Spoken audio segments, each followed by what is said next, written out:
fa miaravantsika ndraiky am'tian'io ity ny tenin'andriamanitra zay voalahatra ao antsika dia arak'izay voasoratra ao amin'ny Jakoba toko faharoa ny andininy fahatelo amby roapolo. Jakoba toko faharoa ny andininy fahatelo amby roapolo izay mivaky toy izao amin'ny anaran'i Jesosy manao hoe ary tanteraka ny soratra masina manao hoe ary Abrahama nino an'Andriamanitra ka nisaina ho fahamarinana izany ary natao hoe sakaizan'Andriamanitra izy ary natao hoe sakaizan'Andriamanitra izy. Fantatrao moa ry havana zany atao hoe sakaizan'Andriamanitra? Fantatrao ny atao hoe sakaizana? Namana akaiky. Ami intime hozy izy ny teny frantsay. Tena eo akaiky ny fon'Andriamanitra. Izy io i Abrahama. Eny i Abrahama zany.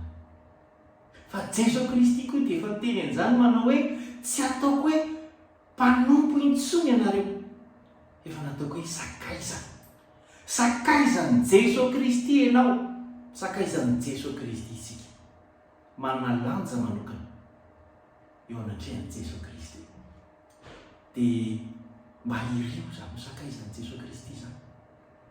Fa ny sakaiza dia izao mifampizara ny manta sy ny masaka isan'andro.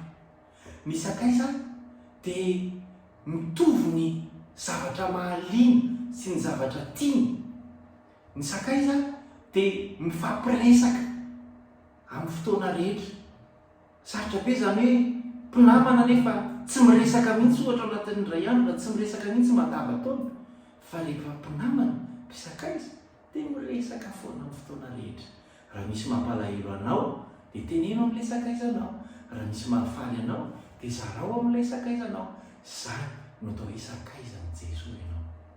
Fa rehefa sakaizan'i Jesosy koa ianao dia izao hoe hilazany tsy ambaran-telony. Ambarany ianao daholo izay ao anatin'ny fony ao. Ambarany ianao daholo ny zavatra rehetra.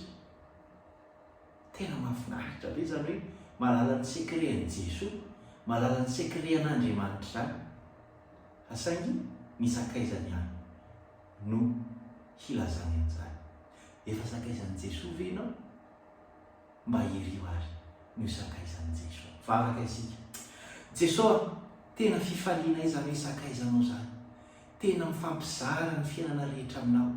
Mifampizara alahelo, mifampizara fifaliana, miresaka isan'andro san'andro.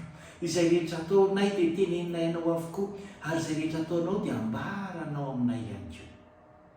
Tena tsara zany Jesosy. Tena maniry an'izany zay Jesosy.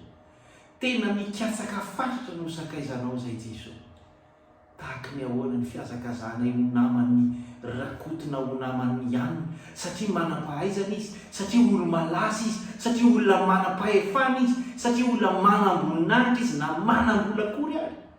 Kanefa ianao Jesosy Kristy, ilay zanaky ny tompony tany sy izay rehetra eo aminy, ilay mpanjaka ny mpanjaka tsy mba na tsiriritra no sakaizanao. Dia mifono izay amin'ny amin'izany Jesosy. Fa ankehitriny dia ampahafantarinao fa teo sakaizanay ka ianao.